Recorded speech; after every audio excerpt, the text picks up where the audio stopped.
Hello. Typically, I start my set a little bit differently than what I'm doing right now. I wouldn't even be talking with you this much right now, but it's a fucking Sunday afternoon. You came out to see a comedy show. There's a bar here, so we're gonna have a good fucking time. Is that okay? Yeah. That was fucking terrible. Is that okay? Yeah. I know my voice is sexy. It may get some people moist, but that's not the point right now. I need you to be hyped. Are you ready to have a good fucking time? All right, thank you very much. Where are my drinkers at in here? Where are my drinkers? Yeah. Where are my weed smokers at? We got some weed? All right, where's law enforcement? Damn it. Normally I get at least one. And I know you motherfuckers sat in the back because you don't want to be picked on. But listen, swingers clubs are okay, all right? It's fine. We are okay with swingers. We do not kink shame. Do we, bartender? We do not kink shame. Yeah, damn right, we don't kink shame. And I see who's in the middle looking glorious and thick. We're going to talk after. Listen, my name is MT Bottles. It's the letter M, the letter T, the Bottles, not Mount Bottles. Unless you do plan on climbing me later. I have picked out a couple of candidates for that. We'll discuss after the show. Thank you, Wolf and Underfront, for having me, the darkest person on the lineup in the darkest place on stage. Thank you for that. Definition of fucking white privilege. I really appreciate that. And that's how bad that joke was. My only other colored friend in here is not even paying attention to me. He's like, nope, I don't like that. Yep, no, it's fine. I'm gonna get you though, bro. I know you were calm, your girl's rubbing your back, she's keeping you nice and safe. I dig it. I'd be comfortable too on a fucking Sunday afternoon. You got drinks, you got a beautiful woman and a comfy ass couch. You could be playing fucking Xbox right now. But instead, you're listening to me. That was not for the rest of you. That was a personal conversation just for me and my motherfucking brother. Y'all shouldn't even been involved in that. I don't even know why the fuck you're even laughing right now. Also, it's so funny. This is my first time here in this particular location. I've come here when it was other things previously, but it's a beautiful spot, is it not? It's a gorgeous environment. They've done such a good job, and they're doing some more work outside on the patio, so I encourage you to take a look at that because it's really coming along. It's interesting though. I guess they're building like a walkway and whatnot, and there's mud there because they're going to put in cement and essentially I guess put in a slab. But the reason I bring in the mud, there are mud daubers that are out there. You guys familiar with mud daubers? You know what a mud dauber is? You know what a mud dauber is?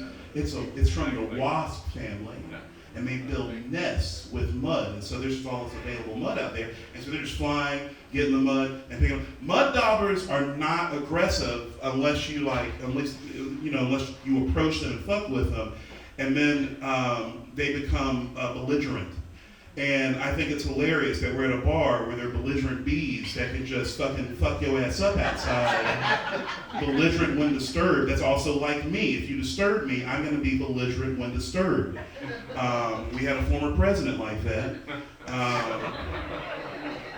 Obviously, I'm talking about Teddy Roosevelt.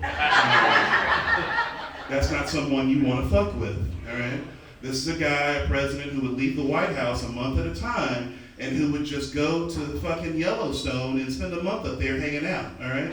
Just would leave it, no one could talk to him. There was no fucking telephones. He's just up there battling bears and, masturbating profusely. And it's just some crazy, they didn't like the masturbation Teddy Roosevelt did. I'm sorry. Their favorite president, I have sullied his memory with his profuse masturbation. Thank you to the swingers in the back for laughing at that. They know, they got it. I appreciate that. They're gonna hate me so much after we're done. Have you ever looked at someone's actual smile and thought, damn, I didn't know Ashley had a stroke? Nope, all right, we'll back on that. I'll ask you another question. Have you ever been in a hotel room and you're chilling in the hotel room and you hear just all this screaming coming from next door and you're like, damn, somebody is getting their ass torn up. Like, they are getting it. And then you walk in the hallway the next day and the door is open and it turns out it was just a baby crying. Is that just me? Okay, that's just me. Okay, cool. My favorite thing sitting in the back listening to Nick, he was talking about being sober, which none of you clearly were affected by. And as he's saying that, there's a shaker, there's someone getting a martini in that moment. It's like, oh, I'm sober. Fucking alcohol. That was great. We are really making sure he stays sober in this dark lit craft cocktail fucking bar underneath the street. And of all the streets in the world, Front Street in Wilmington. There's still dried vomit from 1987 up there on the street from fucking, Steve Buscemi getting knifed. That wasn't 1987, but for those of you you know. We're in a very famous location. I'm not gonna go into the whole thing, but some shit happened to this motherfucker right here.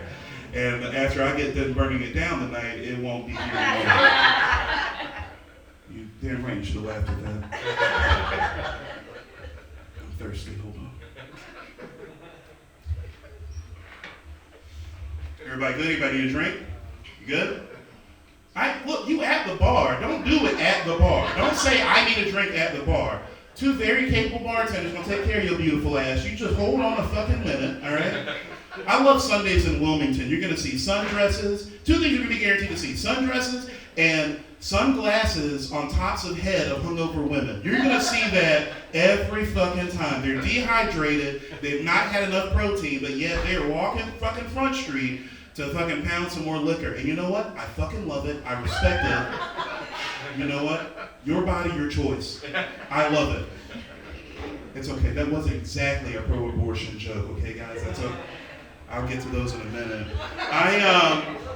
Ugly people are not rich where I'm from.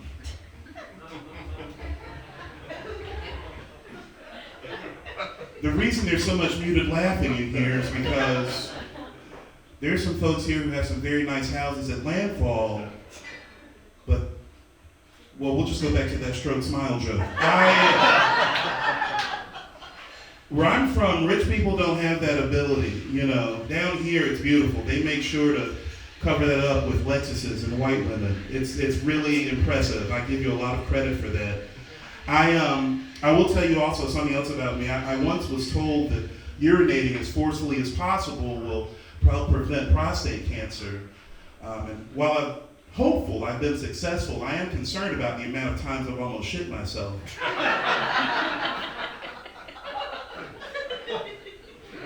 You know what I'm talking about. Hey, shitting interactive, okay? Fucking 45, got an American Eagle shirt on. We're gonna talk about that later, bro. Might as well be Aero Pastel on this bitch. I'm sad that you knew what I was talking about, sir. That's unfortunate. You probably have some black Air Forces at home. Oh, they got that. That's good. I was doing a show recently with a guy. He books a show. His name's Jeremy. And he told me, he said, MT, you can do anything you want on stage, just don't be an asshole. And to this day, I think it's hilarious that a guy named Jeremy told me to not be an asshole. That's like me trying to tell a white woman not to yell at her kids in a movie theater.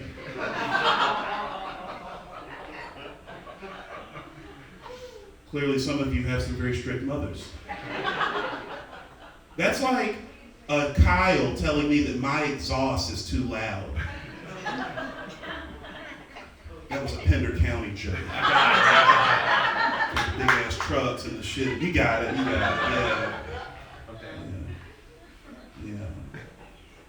My name comes from an old rap name. I don't rap anymore, but I do that. I know what you're thinking. Oh, he's black. Yeah, I get it, motherfuckers. Calm down.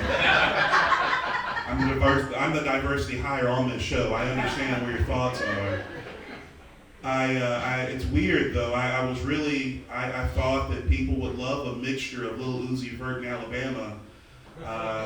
Didn't work out in my favor, unfortunately. So now I'm here doing comedy underneath the ground on a Sunday afternoon in a town where people used to choose their wives based on how well they could bake a cat head biscuit. You know what a cat head biscuit is? Cat head biscuit, it's called a cat head biscuit because the biscuit is the size of a cat's head. Now you learned something. I love food like that. I love food that has like quirky little nicknames and little history like that. You know, cat head biscuit, you know, a baseball sirloin. Love a good steak, a baseball sirloin. A fuzzy taco. Big fan of that. That's a vagina. They didn't eat that. It was me saying I like to eat. You know, you got it. Don't laugh now, motherfuckers. You didn't laugh before, and now I'm having a private conversation with Jennifer. Now you're fucking. Is your name Jennifer? I'm sorry. No. Okay. Desiree? No? You don't look no Desiree. No. That's more of a Baltimore name. You look like you're from Ohio. Where are you from? Here. You're born and raised? Just outside. Oh, you got that country accent. Brunswick or Pender County? Brunswick. Boom!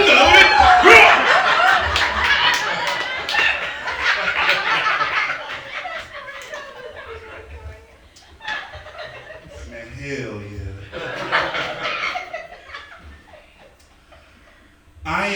I'm from the South. I too am from the South, not from this motherfucker, but I'm from the South. Born and raised. I was actually raised to be a preacher. That's what I was raised to do. I was born to be a leader of a flock.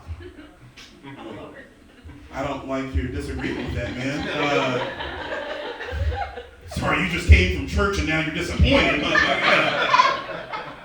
I was raised to be a fucking counselor in the time of need, okay?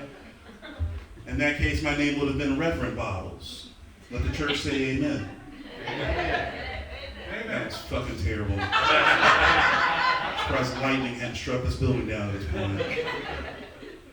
I've struggled with my faith over the years a number of times, and I can tell you right now, I am never more spiritual than when I need my debit card to work.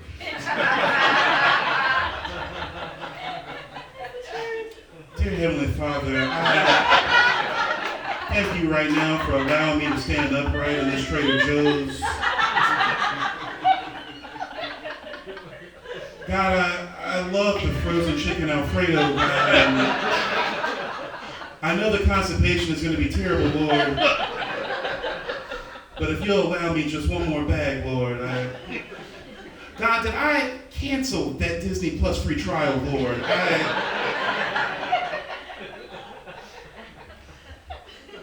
These are the types of prayers you have to say on a Sunday afternoon.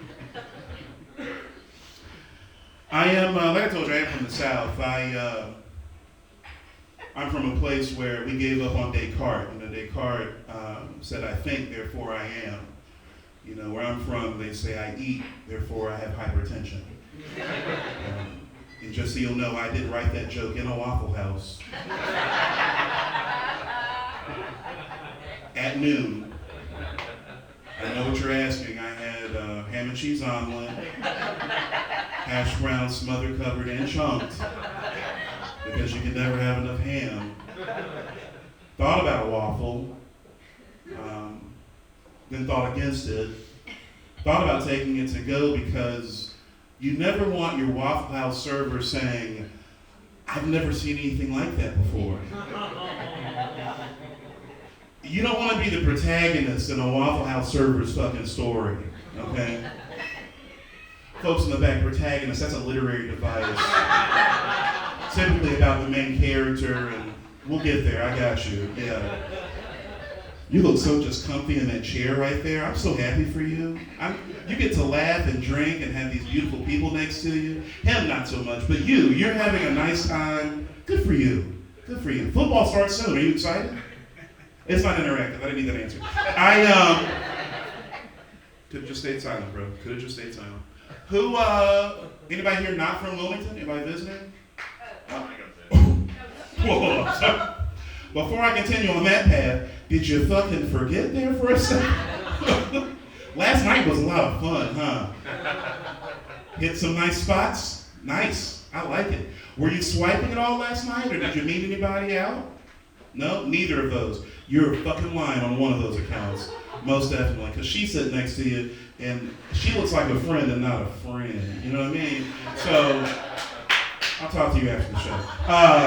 Single fellas, I do a seminar for $19.99. We'll talk about it after the show also. I'll have the two white boys that are here before me. They're going to be my wingmen. We're going to do a whole thing, show you how to get women without drugging them first. We're in Wilmington. That's an important thing you have to know.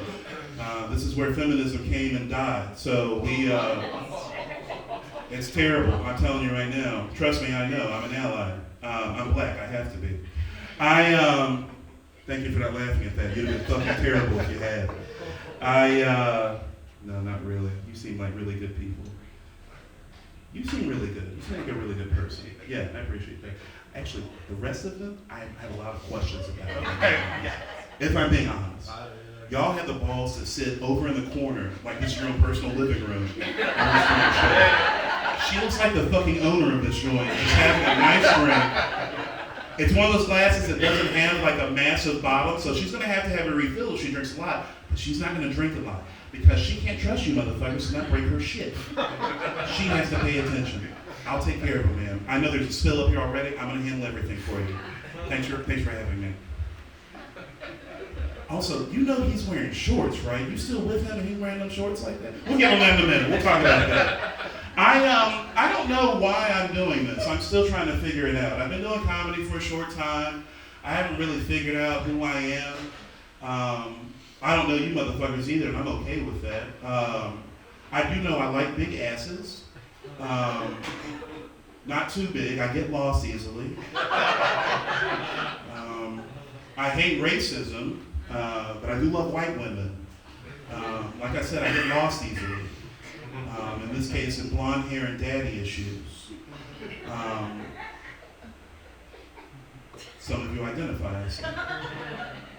I have a lot of haters who do not want me to do comedy. A lot of people who really just look down on me for doing comedy. Clearly, I'm talking about my family. And it's been tough. I've tried to figure it all out. And that's when my faith, my spirituality really got tested. And especially, I couldn't really understand why God would want me to go through a divorce through the Trump administration. I don't know what I earned in life to have that chapter in my memoir. Because when you choose a partner, you want to choose a partner that, does good things, like looks for signs of strokes or heart attacks. Not cheer them on. Give me a P, give me a T, give me an S, give me a D. What's that spell? Massive debt and a porn addiction. That's what that spells. Ooh, it's not that rough, folks. I swear. Y'all are, he's hurting right now. He's so sad. Y'all are healthy though. That's good. He's never gonna have to worry about that. Don't worry about that. Again, there's a personal conversation. I would be obliged if y'all stay the fuck out. No, I am currently looking for my child's first stepmother. Thank you for being so quick and doing the math on that. I was in Durham last night at a show, and it took them a solid, 30 seconds to really add all of that up. People were counting on their fingers and thinking, and it was really weird. I thought I was in Durham. I thought I was in a blue county. They had no idea what I was talking about. It was like I was in Alabama all over again. But then again, there was nobody in white hoods, so that was the difference there. You see, that was the back of the room. Now they get it. There it is. Yeah. In the front of the room, y'all didn't laugh. What's in your closet? We're gonna look at each other tonight. I'm sorry, I'm just so thirsty. I apologize. I need to get wet. That wasn't a sexual joke. That was about PCP.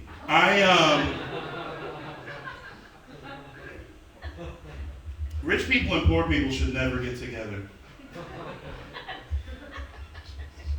It's true. Rich people and poor people are never going to understand each other when it comes right down to it. It's not going to happen. You got one person who grew up with air conditioning their entire lives, doesn't know anything different, HVAC system working beautifully in their house, Air Max coming out every year just to check on them. Not because anything's wrong, because they're on retainer. The other person, the poor person in this instance, has a box fan on a window because their parents told them it will cool the house. If you just open up all the doors and the windows, there'll be a breeze that comes through. That's a terrible fucking idea when you live in the South. Clearly, none of you have had that fucking struggle, and good for you. I grew up that way, and it was fucking terrible. And then I married a very rich lady. And it's interesting because when you marry someone at that level, you get to do all these fun little things, like riding on a private jet. You ever ridden on a private jet before? It's amazing. It's so luxurious. And I have a 6-year-old. I have a little daughter who got to ride on a private jet. I changed her diaper in the middle of the air over Teterboro in New York. It's amazing. It's amazing. Now, the thing about all of that is that once you've now done something like that, you're so fucking spoiled. Okay? And I'm not talking about my daughter, I'm talking about me. Okay? When I get on a plane, I try to go get on a velo, and then you want me to sit and coach with those animals. Where's my fucking warm cloth? All right? Why is the pilot not coming out telling me what direct route we're taking, and do I have any questions or concerns? I could tell the pilot on a private jet, I would prefer you go over Tennessee, not Kentucky, because I fucking hate Mitch McConnell. I had the opportunity to say that on a private jet. If I tried that on a velo, an air marshal would take me down immediately. These are the problems with being poor and marrying someone rich. Trust me on this. I would say that, but you're in a cocktail bar underneath the street, you probably don't have those concerns. So you be my ally in this moment and understand that. It's so funny because my daughter, I rented this really fucking nice van. We were going to Atlanta. I had this whole beautiful trip planned. I rented anybody been to Atlanta? You know Atlanta well? I don't want you to answer. Wasn't that moment. No, you already fucked up what town you were in already. You probably know, you think Atlanta's in fucking Moscow. You get out of here. I rented this really nice van. Who's a parent in here? Who's a parent? Okay, I rented a fucking 2023 Chrysler Pacifica. It was white, had all the bells and whistles, Wi-Fi in that motherfucker. Everything for a child to be happy with. And she had she got no brothers and sisters. She got a fucking dog in the back taking them road. She could just pal around all in that motherfucker and have a nice time. So she gets it. We start the trip to Atlanta, 45 minutes in, my daughter says, Daddy, this is taking way too long. Maybe next time we take the airplane. I said, baby, I am so sorry. We spent all the airplane money divorcing your mother.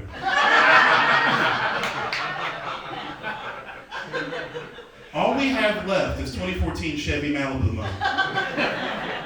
This was your frequent rider upgrade. She didn't like that. That's why she bullies me all the time. She's 6 years old, so the word poop has come into her vernacular. And it's so exciting for her. It's poop this, poop that, poop cookies, poop cakes, poopy head. That is my new name, which is poopy head for her. And she thinks it's so hilarious that she gets to call me poopy head on such a regular basis. She doesn't understand that's triggering for me. You know, when I grew up, I was the most beautiful person in my school. That's weird, y'all are silent. It's like you agree with me and I like it. Thank you. And when I hear something like that, it sounds like you're just saying to me, daughter, that I look like shit. And that's typically when I tell her that I have rented an apartment for her and paid the first month's rent, and now it's her responsibility to go live on her fucking own. She doesn't like that. She wants to bully me all the time after that. And then I have to say things like, baby, you know, I pay for everything here. Do you have a job? And then she may say something like, what's a job? And I say the thing that your mother thinks that she's doing, but typically the word full-time goes in front of it. Okay, we'll move away from that. You guys are clearly in her corner, and you're not going to be in my lawyer's deposition. Thank you for that. Jesus, I thought I could count on you motherfuckers, and no. Even the lady who forgot what city she's in, I thought I had your support, and nothing. Silence on that. I'm taking 2 sips because of that. That was embarrassing. Don't laugh now. I'm so upset. Let's talk about threesomes. 12-year-old me was really excited about growing up. I used to want to work in a bank. All I want to do is work in an office. I used to go into the bank. My mother was a church secretary, and she worked at a school, and then, you know, I'm 43. I know, I look like I'm 26, but I'm 43, And don't laugh at that. And we would walk into the bank. You know, older folks, I'm not going to point you out on this one, but you know who you are. You would go with your parent, maybe after school, whatever, and run errands. You used to have to go to the water company and the phone company and the electric company and the bank because you had to pay all these bills. When I was a kid, that's what we did. And in the bank back in the day, you would walk in and they'd have all the accounts, but you could get an account packet and pull it out and start your account. It had checkbooks and everything in that motherfucker. Well, I wanted to work at the bank and I wanted to manage the bank, so I used to go and take all those accounts and then all these checkbooks, and I would just write my own checks and shit. That's fraud. That's why they don't do it anymore. But I used to love all of those things, and 12-year-old me was so excited because I'm like, I can do anything, even though I'm black. I can do anything, and I wanted to be a bank manager. But 12-year-old me also really, really wanted to be in a threesome. And I have not had a threesome yet. I know what you're thinking, 12, that's a little bit old. I started watching Cinemax when I was 7. So it was natural progression, really. But no, I assumed at this point in my life, I would have been involved in one, and it has not happened to date. And so as I'm getting older, I realize, I don't know, will it happen? Because you have to think about a lot of things right now. As you get older, as you progress in age, you have to think about a lot of things, like bone density. You know? Do I set a weight limit for face sitting now? Yeah. I don't know, you know? But, you know, and now I'm doing comedy, and maybe I'm getting a little bit bigger. Maybe that window hasn't closed yet for me. Maybe there's still an opportunity. And if that window hasn't closed, I need to make sure there are certain parameters put in place so that we all enjoy a successful venture. A contract, if you will, you know, with clauses like absolutely no toys bigger than 9 inches in the bedroom, okay? It's one thing to aspire to something, it's completely different to compete with it. I'm already competing with my cardiovascular health, let's be honest here. Right? Also, absolutely no liquids, no foods, no entrees, no condiments in the boudoir, okay? There's nothing worse than waking up in what feels like a toddler's car seat. Right? Moist, sticky, ass full of Cheetos. There is nothing worse than that. But I'm fully confident with the right attorneys, with the right Tempur-Pedic mattress, I'm going to be able to give 2 ladies the best 6 to 11 minutes of their lives soon. And I'm really excited about that. The people who are laughing are like, 6 to 11 minutes, Jesus Christ. You got some Gatorade in that motherfucker? Also, fuck you, Wolf, for fucking putting a table that little I gotta put my drink on. I'm a big ass dude up here. I'm fucking bending all the way down. I came here to do comedy, not fucking calisthenics, okay? I'm not fucking Hanoi Jane up here. You know what I'm saying, man? That was for the older folks in the crowd. They know I got you. I got you. They don't know who the fuck Hanoi Jane is. I do, motherfucker. I got you. She's a wonderful lady, actually. If you ever have the chance to meet her, tell me about it.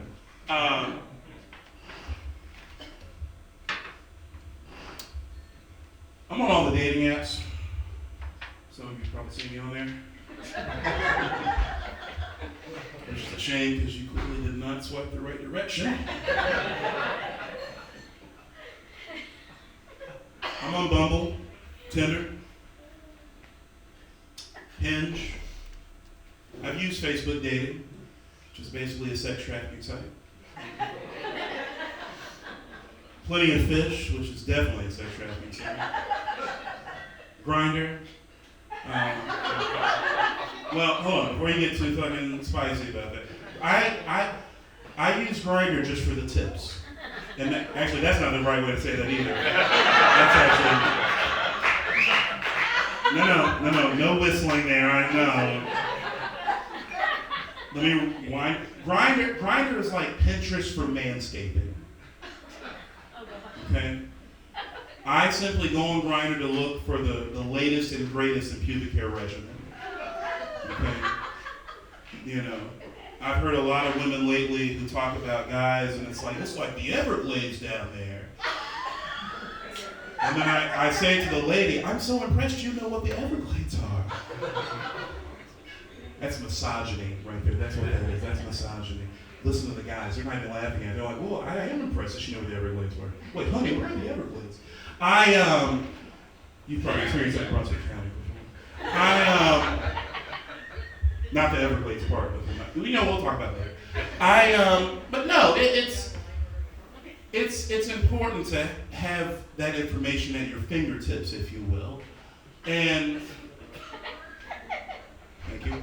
And I know it's important because I've started my own dating app. It's called Blunder. Copyright pending. Don't steal that, motherfuckers. Y'all probably don't remember this. You're in a bar on a Sunday afternoon listening to me, so you're fine. But no, it's called Blunder. It actually is going to identify the best attributes and the worst red flags of each user. All right. So the bad stuff, like bad with money, doesn't take out the garbage, has a terrible skin regimen, because you have to exfoliate, that's important. Or like good things like has good credit, great with kids, eats ass. These are important things that you need to know about. And for me, I know it's important because I'm at a point now, I've been on I got divorced 3 years ago. I've been on at minimum, this is not an exaggeration, this is the truth, at minimum 82 dates, 83, not to be too specific, in the last 3 years, okay? And I've come to a realization that maybe it's time for me to look for a transactional-based relationship. Motherfucking right. And I appreciate your interest in this. We'll go over some numbers momentarily. Let me explain. If I rub her feet 5 nights a week, she buys the groceries. Okay? I think that's pretty fair. If she lets me eat a bacon cheeseburger while she gets out of the shower,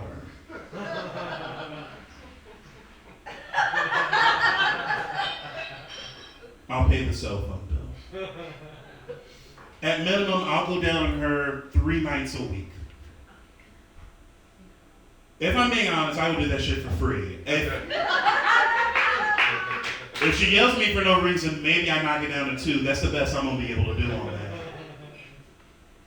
It's important. You have to lean into these things when you know yourself. I consider myself a self-aware person. I like to think I know myself very well. I don't know women at all, but I know myself. And I think it's important to have structure in these types of situations. That's why I only shop at Whole Foods and Target now. I'm looking for the best for my daughter. Not food-wise, partner-wise. We're very fortunate here in Wilmington. Whole Foods sits right across the parking lot from a very nice Chipotle. Before dark. They're really shitty employees after dark. But before dark, it's a wonderful Chipotle. You can go in Chipotle, get some wild, organic salmon, something clean to eat.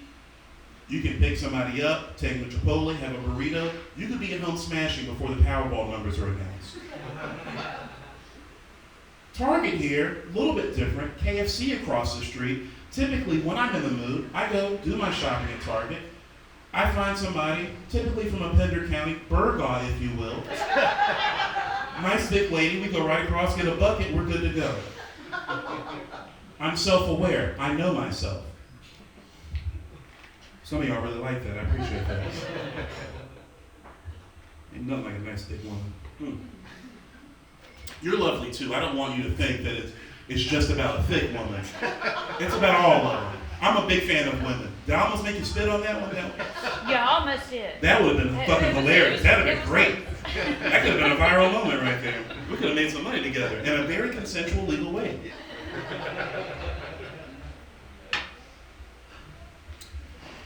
I'm going to leave you on this one. I told you about my daughter. She's an amazing human being. She really is. She's 6 years old. She's about this tall. That's not exaggeration. She is a long, lean, she's a dancer. She's a ballet dancer. You've heard my set. I don't want you thinking anything else there. She's a ballet dancer. She's a soccer player. She's a special, special child. And I love her dearly. And when you love someone, whether it be a daughter, whether it be a family member, whatever it is, you want to be aware, especially if you're taking care of them, you want to be aware of what's going in their bodies, what they're eating, because you want them to live forever. And especially with a child, you want them to outlive you no matter what. That's important. And as a parent, I'm pretty sure all of our parents would say that. I've always been concerned about what goes in her body, and I'm even more concerned because she was born with a dairy allergy. And it's caused me even more concern lately because I feel like the dairy allergy may be turning her into a racist. Let me explain. She came up to me recently and she said, "Daddy, I want to be white like Mommy." And I said, "Baby, why?" She said, "Because chocolate is yucky and it makes me sick." I know, I fucking love chocolate. But this isn't about me necessarily. But it kind of is, because now I realize there's a legitimate chance my daughter may try to lynch me. Thank God President Biden has signed the anti-lynching law into effect. I went to Office Depot, I printed it off in large print. I went to Hobby Lobby, because that's where they go. And I bought a nice frame for it. I put it over on her wall over her Blue Lives Matter stickers.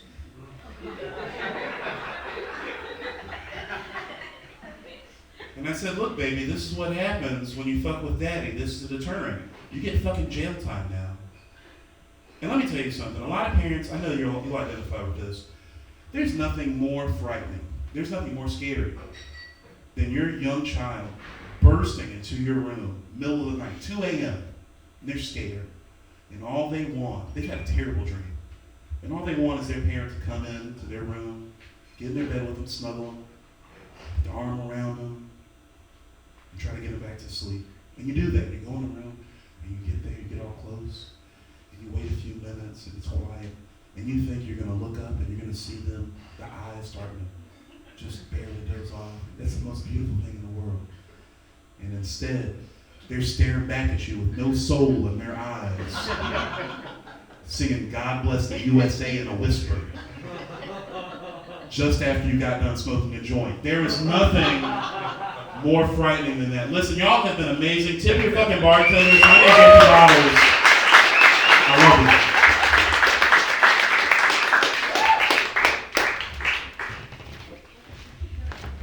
Hey, ladies and gentlemen, one more time for empty bottles.